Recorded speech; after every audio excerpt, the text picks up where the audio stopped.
Hi friend, प्रेम competition classes में आप लोग का स्वागत है।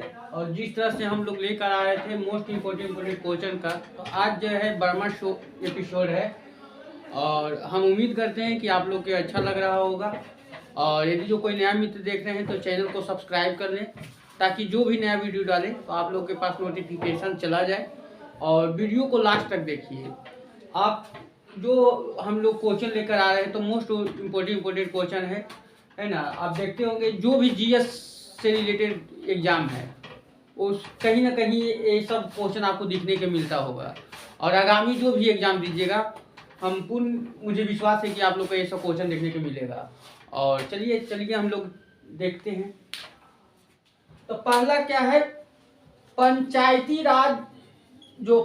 राज किस सूची का विषय है। पंचायती राज जो व्यवस्था है वो किस सूची का है, तो ये राज सूची का है ना। पंचायती राज जो है किस सूची का है, तो ये है राज सूची का। सबसे पहले पंचायती राज की जो चर्चा किया गया है संविधान के किस अनुच्छेद में किया गया है, अनुच्छेद 40 में, है ना। बहुत इंपॉर्टेंट क्वेश्चन हो जाता है आपको कि पंचायती राज को जो चर्चा किया गया है संविधान के किस अनुच्छेद में किया गया है, तो अनुच्छेद 40 में। और राज सूची में देखिए जो 7वीं अनुसूची में 3 अति दिया गया है। 7वीं जो अनुसूची में 3 सूची दिया गया है। पहला क्या है, संघ सूची, दूसरा क्या है, राज सूची, और तीसरा आपको हो जाएगा समरवती सूची। समरवती सूची, है ना। यानी कि इस संविधान में किस अनुसूची में दिया गया है कि हर एक चीज को 3 भागों में बांटा गया है। कि यदि जो कोई चीज पर देखते होंगे जो कानून बनता है तो किसी चीज पर कानून कौन बना सकता है, राज्य सरकार, केंद्र सरकार या दोनों मिलकर।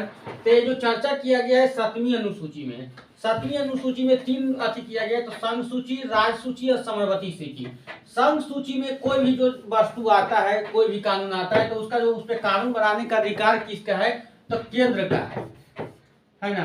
और जो चीज राज सूची में आता है तो उसमें जो कानून बनाने का अधिकार किसको है, राज्य सरकार को, राज्य सरकार को।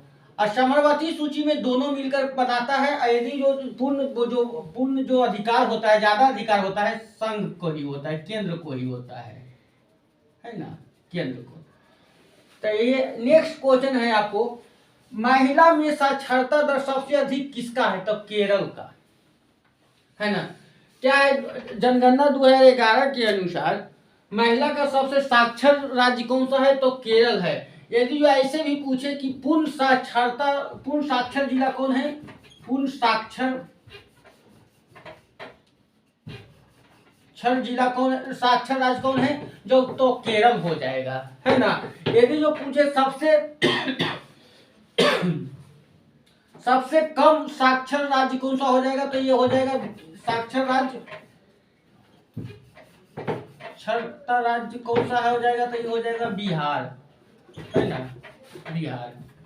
यदि जो पूछे आपको कि ये आप क्वेश्चन पूछेगा सबसे पहले सबसे ज्यादा जनसंख्या किस राज्य का है, तो यूपी का हो जाएगा, है ना। उसके बाद 7वें जीएते लिया गया है। 7वें जीएते कहाँ से लिया गया है, तो मुंड उपनिषेद से लिया गया है। कहाँ से लिया गया है, मुंड उपनिषेद से लिया गया है। और 7वें जीएते जो है भारत का राष्ट्रीय वाक्य है। भारत का राष्ट्रीय वाक्य क्या है, तो 7वें जीएते। तो 7वें जीएते किस उपनिषेद से लिया गया है, तो मुंड उपनिषेद से लिया गया है। और इस जो पूछेगा भारत का राष्ट्रीय वाक्य क्या है, तो आपको 7वें जीएते हो जाएगा। उसके भारतीय संविधान, नेक्स्ट क्वेश्चन है, भारतीय संविधान में समाजवादी, पथनिरपेक्ष, अखंडता शब्द जोड़ा गया है। तब ये जो 3 शब्द जोड़ा गया है भारतीय संविधान में, पथनिरपेक्ष, अखंडता और समाजवादी है, जो संविधान के किस संशोधन में जोड़ा गया है, तो 42वें संविधान संशोधन में जोड़ा गया है। पूछेगा 42वें संविधान संशोधन हुआ था कब, तो ये आपको 1976 ईस्वी में हुआ था। 42वें संविधान संशोधन कब हुआ था? तो 1976 ईस्वी में हुआ था। और यदि वो पूछता है कि लघु संविधान किसे कहा जाता है, तो लघु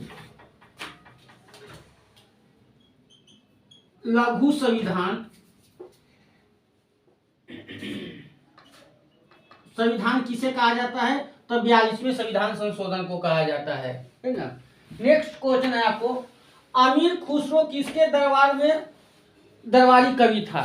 तो अमीर जो खुसरो था किसका दरबारी कवि था? तो ये अलाउद्दीन खिलजी का था, है ना। अमीर खुसरो जो था अलाउद्दीन खिलजी का दरबारी कवि था। अलाउद्दीन जो खिलजी था किस वंश से था? तो खिलजी वंश से। इसका एक सबसे पॉपुलर जो था एक सेनापति जो था मलिक कफूर किसका सेनापति था? मलिक कफूर जो था किसका सेनापति? अलाउद्दीन खिलजी का। दक्षिण भारत के जो राज्य जो था विस्तार करने में मलिक कफूर का बहुत बड़ा योगदान रहा। मलिक कफूर को 1000 दिनारी भी कहा जाता है ना, 1000 दिनारी भी कहा जाता है।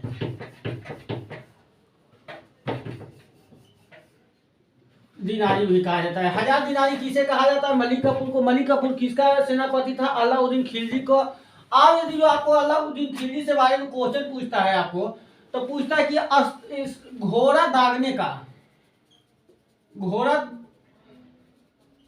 का प्रथा किसने चलाया था? तो अलाउद्दीन खिलजी ने ही चलाया था। उसके बाद मानव का आनुवंशिक जानकारी प्राप्त होता है। यदि जो मानव का हम लोग को जो आनुवंशिक जो जानकारी प्राप्त होता है किससे होता है? यानी कि जैसे आनुवंशिक मतलब समझ रहे हैं कि पीढ़ी दर जो पीढ़ी होता है किससे प्राप्त करता है? तो डीएनए से, है ना। डीएनए की खोज किसने किया है? यदि वो पूछे डीएनए की खोज किसने किया तो वाटसन एंड क्रिक ने। वाटसन एंड क्रिक ने। यदि वो पूछे डीएनए की खोज किसने किया? वाटसन एंड क्रिक ने। यदि वो पूछेगा कि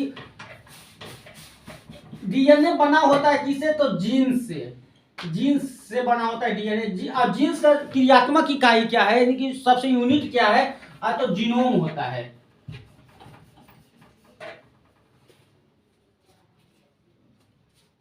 ना। तो देखिए मानव के आनुवंशिक जानकारी कहां से प्राप्त होता है? तो डीएनए से। डीएनए की खोज किसने किया है?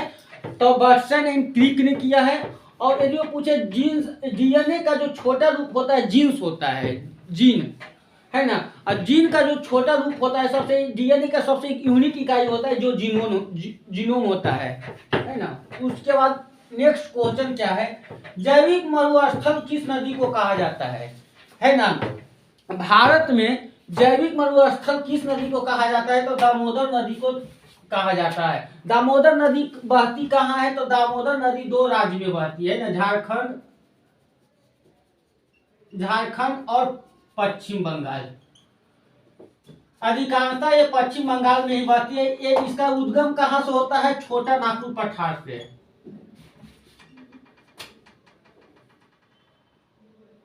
नागपुर के पठार से। और उसके बाद पूछे दामोदर नदी को बंगाल का शोक कहा जाता है।